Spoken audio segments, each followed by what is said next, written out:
Fui convidado à mesa, larguei minhas defesas e vim reconhecer, não mereci estar aqui. Comigo eu trouxe amigos, felizes ou feridos, gente que escutou esse chamado e aceitou. E é tão bom saber que há lugar aqui.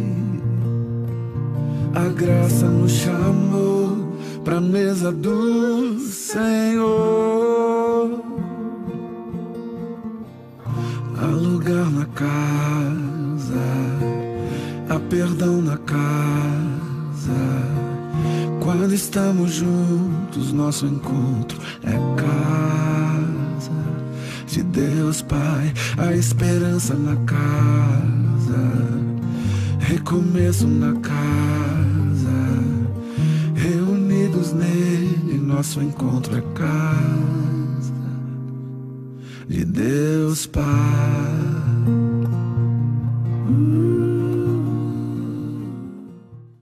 Meu querido, minha querida, uma boa noite a você. Eu sou o pastor Alexandre Gouveia Faria, pastor da Igreja Batista Central do Fonseca, e quero dizer a você que é um prazer dividir esse momento, ter a sua atenção durante alguns minutos, alguns breves minutos, nesse momento de adoração, de culto ao Senhor.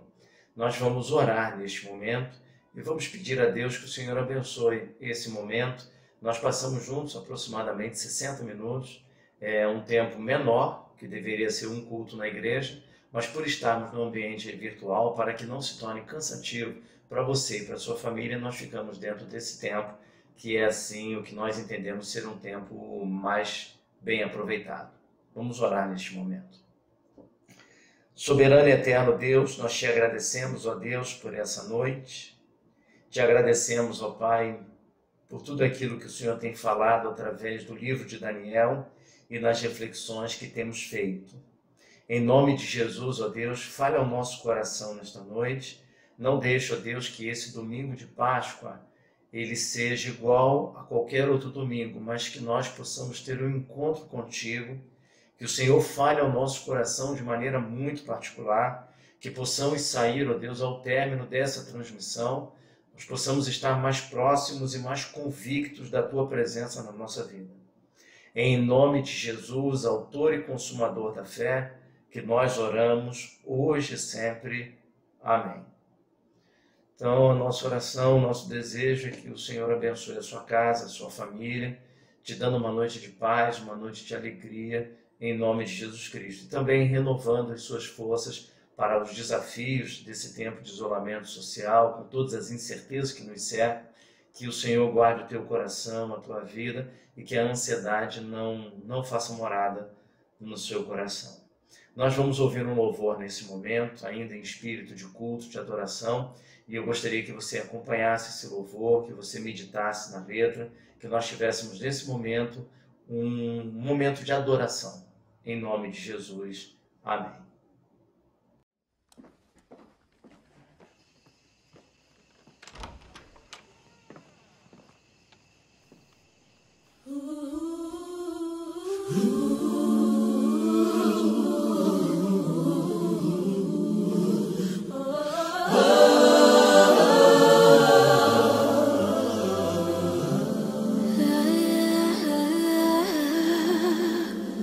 Senhor meu Deus, quando eu maravilhado fico a pensar nas obras de tuas mãos, o céu azul de estrelas pontilhados, o seu poder mostrando a criação. Então minha alma canta-te, Senhor. Grandioso és tu, grandioso és tu. Então minha alma canta canta-te, Senhor. Grandioso és tu, grandioso és tu.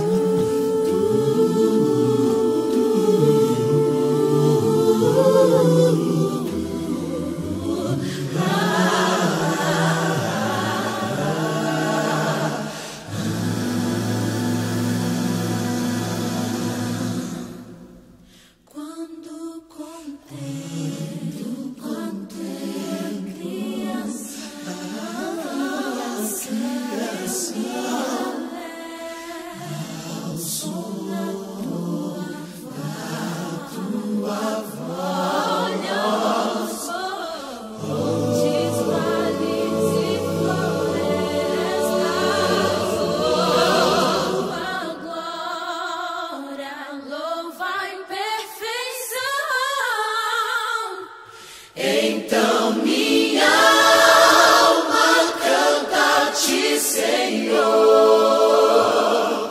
Grandioso és tu, grandioso és tu. Então minha alma canta-te, Senhor. Grandioso és tu, grandioso.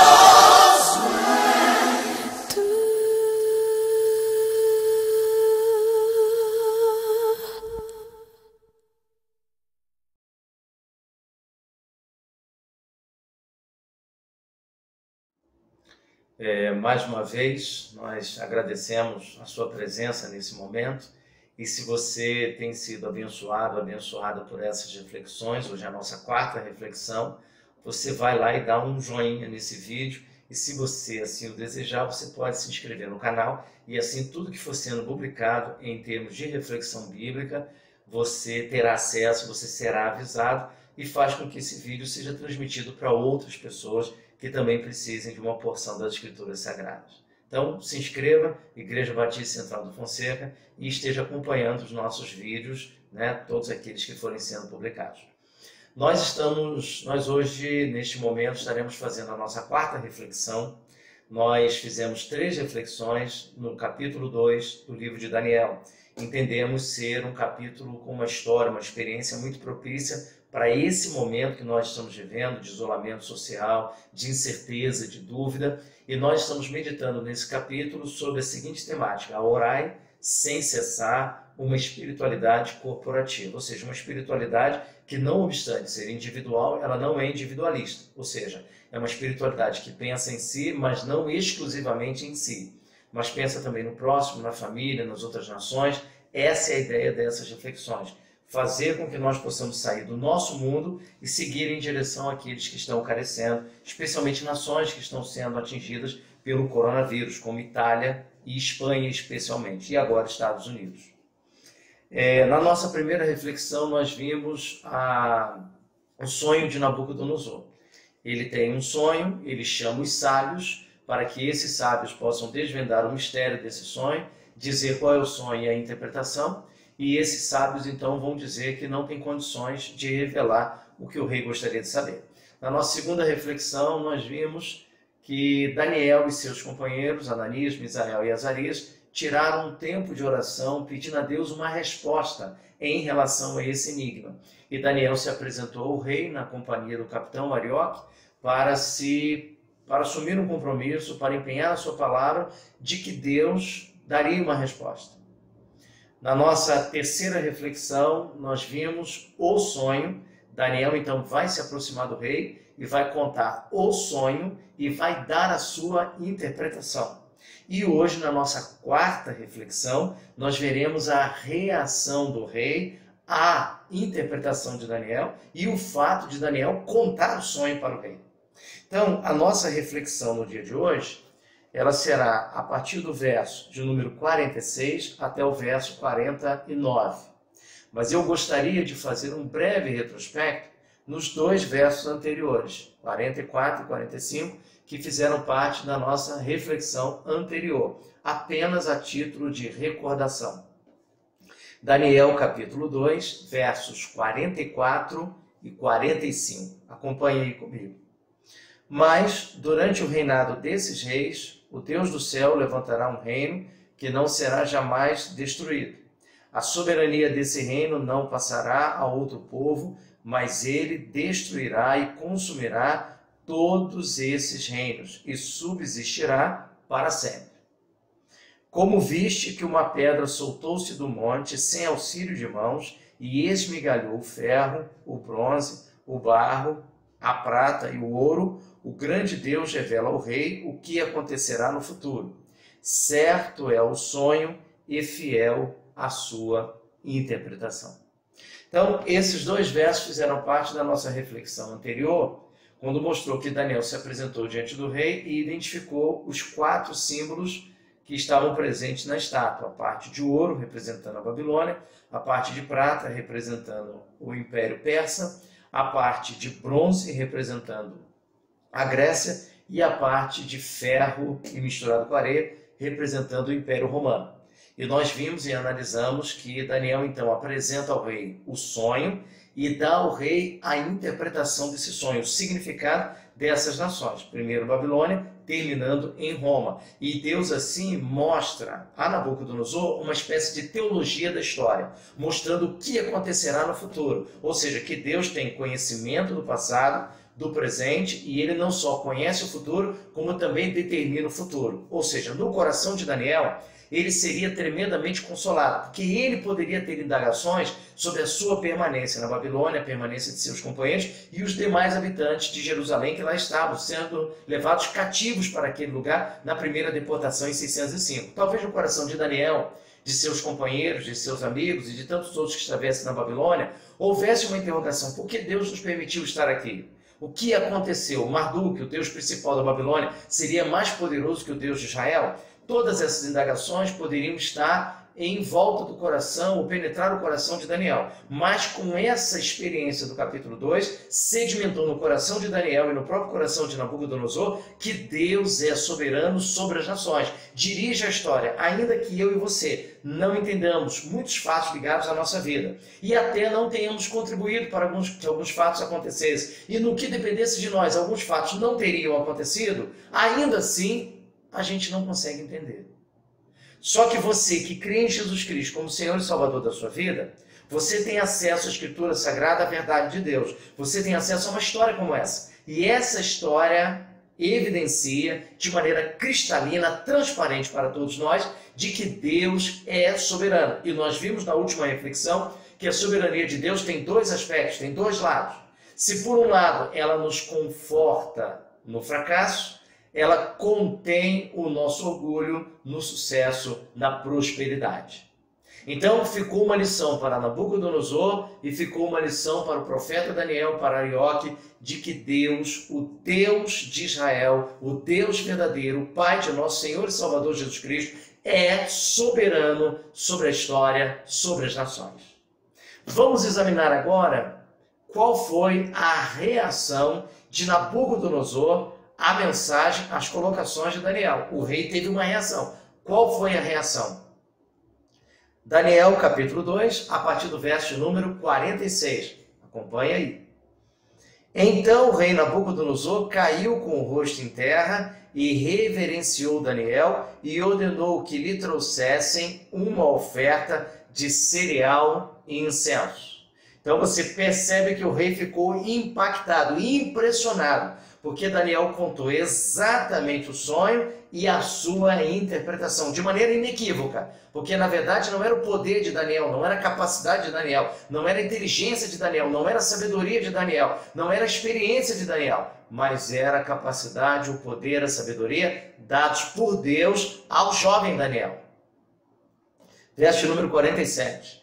O rei respondeu a Daniel: verdadeiramente o vosso Deus é Deus dos deuses, e o Senhor dos reis, e o revelador dos mistérios, pois pudeste revelar este mistério. Então Nabucodonosor admite que verdadeiramente somente o Deus de Daniel seria capaz de evidenciar o sonho e dar a sua interpretação. O rei se curva, o rei se coloca com toda a sua majestade, com todo o seu poder, como o homem principal da maior potência do início do 6º século. Ele se ajoelha, ele se curva diante do Deus de Daniel. Repare, ele não está adorando Daniel, ele não está se curvando diante de Daniel. É um gesto simbólico. Ele está se curvando ao Deus de Daniel. Esse é o desafio. Você se curvar ao Deus que foi Deus de Daniel, que é Deus de Jesus, que é o nosso Deus, que é o Pai de nosso Senhor e Salvador Jesus Cristo. Deus soberano sobre todas as coisas. E isso conforta o nosso coração. Apesar de todo o cuidado que devemos ter nesse período de coronavírus, saber que esta situação, que a permissão da existência desse vírus e toda essa tragédia mundial, isso tem a permissão de Deus, ainda que eu e você não entendemos. A gente não entende o que está acontecendo, não entende o porquê que isso está acontecendo e não entende ou não sabe quais serão as consequências disso. Esse isolamento social no Rio de Janeiro ou naqueles lugares onde existe, vai durar mais uma semana, mais 2 semanas, mais 3 semanas, mais 4 semanas, mais um mês, mais 2, mais 3, nós não sabemos.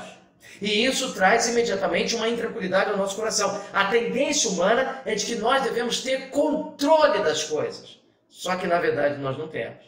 A verdade é que a vida, ela escapa por entre os dedos das nossas mãos. Nós não conseguimos exercer um controle absoluto sobre a vida. A gente até exerce um controle relativo. Você sentou para assistir esse vídeo. Você ligou o seu celular, ligou a televisão, smartphone, você de alguma forma tomou uma decisão e nesse momento está acompanhando essa transmissão. Isso é uma decisão. Mas na verdade existem coisas que a gente decidiu numa direção e aconteceu outra. Você fez um investimento, por exemplo, na Bolsa de Valores e deu tudo errado e você perdeu dinheiro. Ou seja, nós não temos um controle absoluto sobre a vida. A soberania de Deus nos leva a agir com fé em Deus e descansar na sabedoria de Deus, de que Ele sabe o que está fazendo e Ele está dirigindo a história. Nabucodonosor percebeu isso, e isso ficou claro, muito claro, para Daniel nessa experiência que ele viveu. Verso 48. Então o rei exaltou Daniel e lhe deu muitos presentes especiais, e o pôs por governador de toda a província da Babilônia, e também o fez chefe principal de todos os sábios da Babilônia. A pedido de Daniel, o rei nomeou Sadraque, Mesaque e Abednego como superintendente dos negócios da província da Babilônia, mas Daniel permaneceu na corte real. Então você observa que Daniel se coloca numa condição de risco. Lembra que havia o decreto do rei que todos os sábios deveriam ser mortos. Então Daniel assumiu os riscos da missão, se colocou na brecha entre Deus e este mundo. E Daniel se colocou na brecha não confiando no seu próprio poder, na sua capacidade, na sua experiência, mas Daniel confiou naquilo que Deus poderia fazer através dele. Chamou os seus companheiros, foi até a casa de Sadraque, Mesaque e Abednego, se assentaram, decidiram orar, clamaram a Deus, pediram a Deus, e Deus revelou o mistério a Daniel. Essa história do capítulo 2 e nos seus 49 versículos, quais são as lições práticas que ficam para nós? Eu gostaria de destacar para você algumas lições como uma espécie de um resumo. Resumo do resumo dessa história. Primeira delas, 4 lições. A primeira, Deus chama pessoas para a arena política. Então você repare que Neemias trabalhou na arena política na Pérsia, Daniel trabalhou na arena política junto aos babilônios, José trabalhou na arena política junto ao Egito.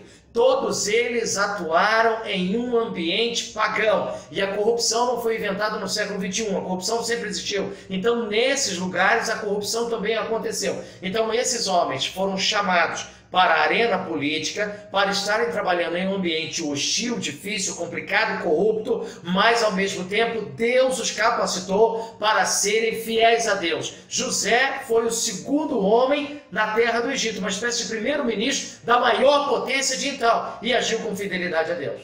Então Deus é capaz, ainda hoje, de chamar homens e mulheres, jovens, para estarem na arena política, para trabalharem pelo bem comum, para serem fiéis a Deus nesse ambiente tão hostil e tão difícil. 2. Deus usa pessoas de classes sociais diferentes. Deus usa pessoas de classes sociais diferentes. Daniel está na Babilônia. Foi levado na primeira deportação em 605. O profeta Ezequiel, que até então era sacerdote, mas não poderia exercer o sacerdócio na Babilônia porque não havia templo para ele exercer o ofício sacerdotal. Daniel é levado em 605 e Ezequiel é levado em 597, na segunda deportação. Então Daniel está na Babilônia desde 605 e Ezequiel está na Babilônia desde 597. Ezequiel será chamado para o ministério 5 anos depois, em 592. Daniel está trabalhando na corte, junto ao palácio. Ezequiel está trabalhando junto ao campesinato, ao povo, perto do rio Quebar. Daniel está trabalhando junto aos poderosos. Ezequiel está trabalhando junto aos humildes. Daniel está trabalhando junto aos dominadores. Ezequiel está trabalhando junto aos dominados. Então você observa que Deus chama pessoas diferentes para trabalharem em ambientes diferentes.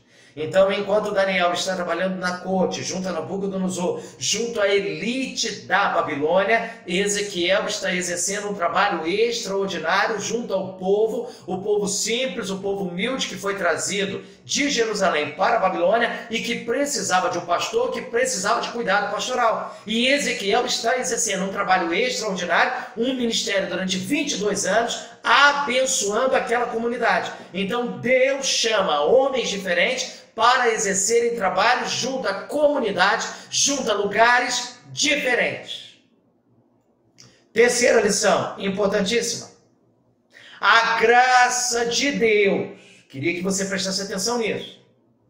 A graça de Deus é suficiente para vítimas e algozes.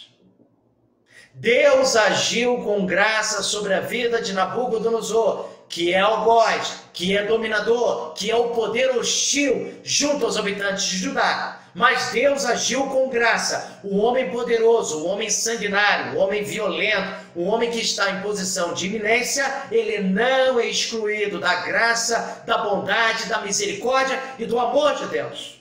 Ezequiel, como foi dito, está trabalhando junto aos súditos, aos dominados, aos mais humildes, aos simples, mas Deus está derramando graça. Durante 22 anos, Ezequiel vai exercer um ministério profético de tremendo impacto sobre a vida daqueles que estão na Babilônia e tem também uma palavra para aqueles que estão em Jerusalém. Então, a graça de Deus é suficiente para vítimas e algozes. A graça de Deus é suficiente para você e para as pessoas que você ama. Mas a graça de Deus também é suficiente para as pessoas que você não tem tanta afinidade, ou que você despreza, ou que você não tem afeto, ou que talvez seja um desafeto. Ou seja, nós não administramos a graça de Deus. Nós somos mensageiros dessa graça, nós somos testemunhas dessa graça, mas nós não administramos essa graça. Nós não administramos o favor imerecido de Deus. Daniel está numa região sendo dispenseiro, sendo mordomo da graça de Deus, enquanto Ezequiel está numa outra realidade, sendo mordomo e dispenseiro e distribuidor da mesma graça de Deus, que é favor imerecido. Quem a recebe é porque não merece. Quarta e última lição. Deus tem a história em suas mãos. Isso é muito confortador. Olha o que ele diz em Daniel capítulo 2, verso 21. A gente vai reprisar esse texto que nós já lemos. Ele muda os tempos e as estações. Remove e estabelece os reis. É Ele quem dá sabedoria aos sábios e entendimento aos que conhecem. Com esse último tópico, de que Ele tem a história em suas mãos, nós podemos concluir que ao exercermos fé nesta soberania, nesse governo de Deus sobre todas as coisas, inevitavelmente, como efeito colateral, isso lança fora toda a nossa ansiedade. Nós não devemos ter qualquer tipo de ansiedade nesse momento. Porque se você crê em Jesus como Senhor e Salvador, você pode descansar nele. A ansiedade é quando nós não confiamos em Deus. Quando nós ficamos preocupados com o dia de amanhã. Quando o dia de amanhã, que ainda não existe, ele é alvo da nossa atenção e nós deixamos de desfrutar o dia de hoje.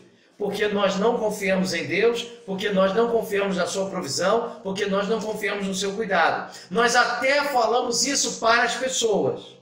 Nós até cremos nisso com o nosso intelecto, mas não deixamos com que isso desça para o nosso coração. Então nós falamos uma coisa, mas experimentamos no nosso íntimo outra.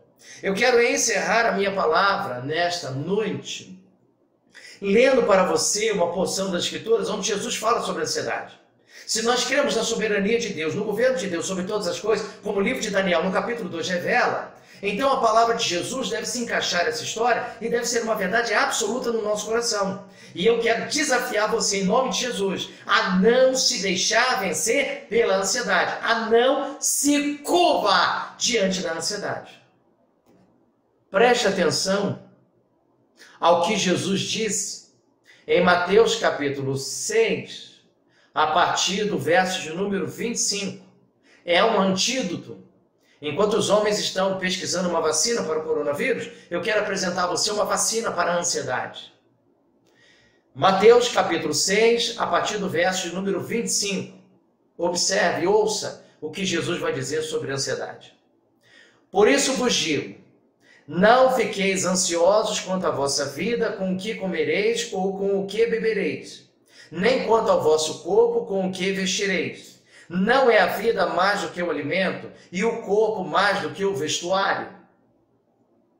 Olhai para as aves do céu, que não semeiam nem colhem, nem ajuntam em celeiros, mas vosso Pai Celestial as alimenta. Acaso não tendes muito mais valor do que elas? Qual de vós, por mais ansioso que esteja, pode acrescentar sequer uma hora à duração de sua vida? Mateus 6, verso número 28. E por que andais ansiosos quanto ao que vestir? Olhai para os lírios do campo. Olhai como os lírios do campo crescem, eles não trabalham nem tecem. Mas eu vos digo que nem Salomão, em toda a sua glória, se vestiu como um deles. Verso número 30. Se Deus veste assim a planta do campo, que hoje existe e amanhã jogada no forno, quanto mais a vós, homens de pequena fé.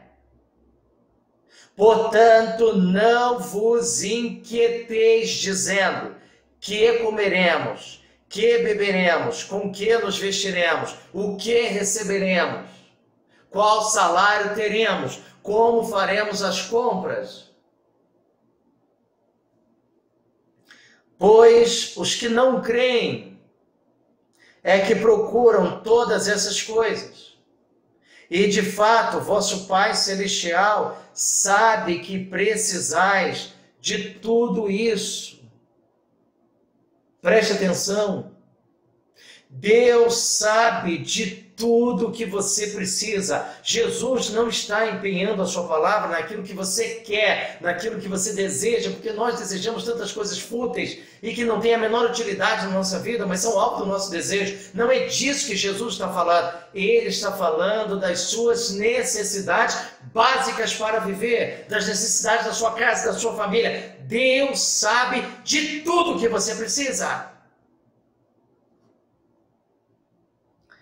Mas buscai primeiro o seu reino e a sua justiça, e todas essas coisas vos serão acrescentadas. Tudo isso que ele acabou de citar em Mateus capítulo 6, parte do Sermão da Montanha, um sermão extraordinário, pregado por Jesus, o maior sermão já pregado sobre a face da terra. Você observe que ele diz, olha, Deus sabe de tudo que você e a sua família precisam. E mais, está disposto a acrescentar o que foi dito aqui a você, porque ele sabe que é sua necessidade.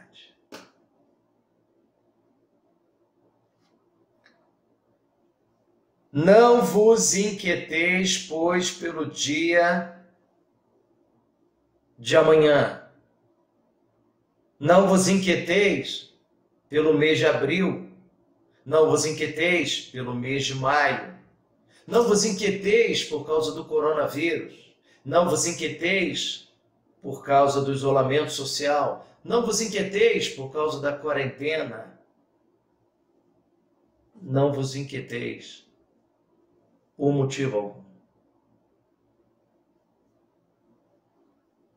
Porque o dia de amanhã trará suas próprias preocupações.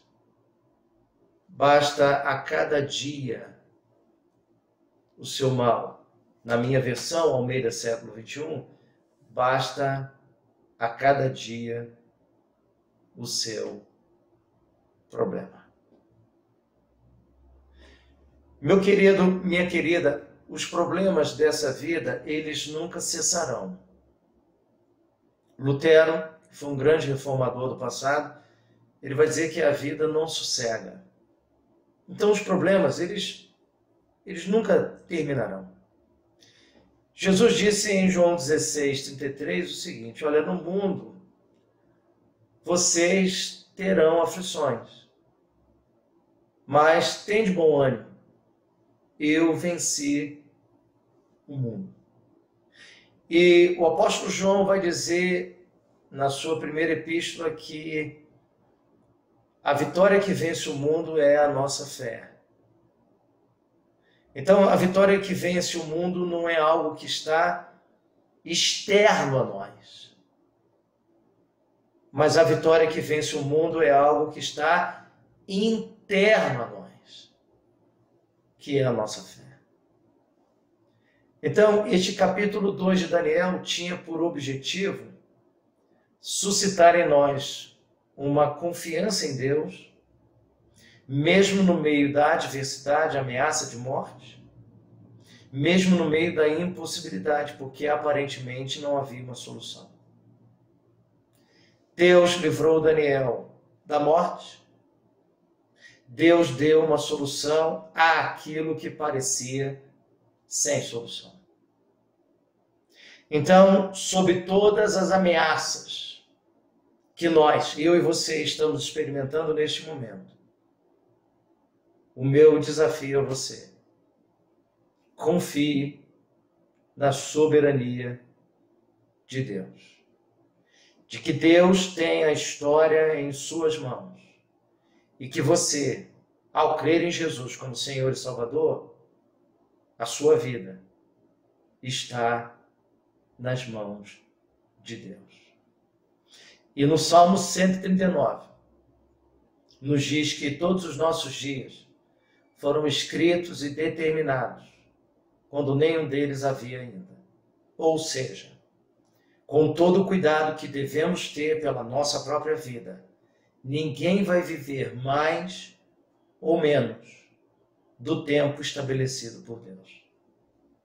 Creia nisso, em nome de Jesus. Amém. Você agora vai ouvir um louvor, e nesse mesmo espírito de adoração, de comunhão, não permita que nada desvie a sua atenção, nem que nenhum movimento na casa atrapalhe esse momento de concentração. Lembre-se, são poucos minutos que nós estamos juntos, mas que você possa adorar ao Senhor em espírito e em verdade nesta hora, a partir desse louvor que você estará ouvindo. Amém.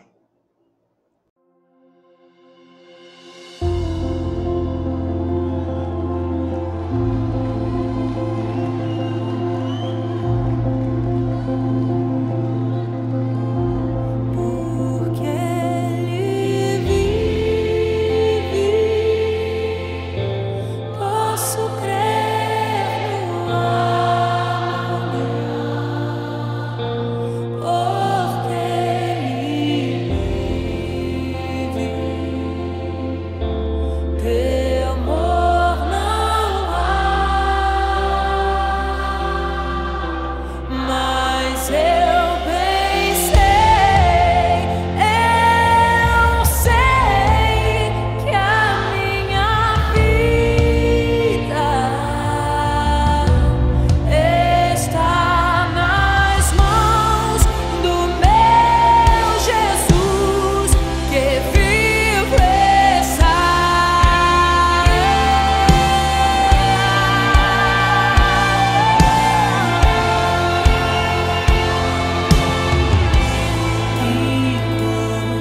Meu querido, minha querida, que louvor, que momento de adoração. E quando a gente participa de um momento como esse, a gente sente como se o céu tivesse descido até a gente, como se os anjos estivessem sentados ao nosso redor. É uma experiência maravilhosa. Eu quero orar nesse momento pela sua vida, pela sua família, e a minha oração ela é específica a respeito da ansiedade. Nós já estamos aí com algumas semanas de isolamento social, e à medida que o tempo vai passando, o coração vai ficando atribulado. E eu quero interceder junto a Deus, quero pedir a Deus para que a ansiedade não tome conta do seu coração, você não se deixe vencer por ela, mas que você seja vitorioso, vitoriosa nesse momento, confiando na soberania de Deus acima de todas as coisas. Vamos orar? Peço a você que feche seus olhos, abaixe sua cabeça se te for possível e vamos orar neste momento. Soberano eterno Deus, nós te agradecemos, Pai, por mais um momento de louvor, de adoração, de culto neste ambiente virtual. Quero te agradecer, ó Deus, por todos aqueles e aquelas, onde quer que estejam nesse momento, no Rio de Janeiro, fora do Rio de Janeiro, fora do Brasil, em outros países que estão acompanhando essa transmissão. Que o Senhor esteja abençoando no meio dessa pandemia. Que apesar de todas as dificuldades que nós temos nesse momento, que nada venha abalar a nossa fé, nada venha, ó Deus, prejudicar a nossa confiança em Ti nesta hora. Nós cremos na Tua soberania, nós cremos que o Senhor está governando todas as coisas. E nós te pedimos que esta convicção possa expulsar do nosso coração toda e qualquer ansiedade, pois Jesus disse que não deveríamos ficar ansiosos. Em nome de Jesus, ó Deus, abençoa o meu querido ouvinte, a minha querida ouvinte nesta hora, aquele ou aquela que acompanha esta transmissão. Para que a ansiedade não entre em seu coração, para que a ansiedade não tome conta da família, mas para que a família possa viver um momento de fé, de confiança em Deus, crendo na soberania de Deus, que nos conforta no fracasso e nos dá ânimo para prosseguir. Em nome de Jesus que nós oramos, pedindo a Ti, ó Deus, que cuide de nós neste dia. Em nome de Jesus, ó Deus, desejo a todos um domingo de Páscoa muito feliz, um término de noite abençoado por Ti. Em nome de Cristo, hoje e sempre. Amém. Que o Senhor te abençoe e te guarde, te dê um restante de noite cheio de paz e alegria, em nome de Jesus. Amém.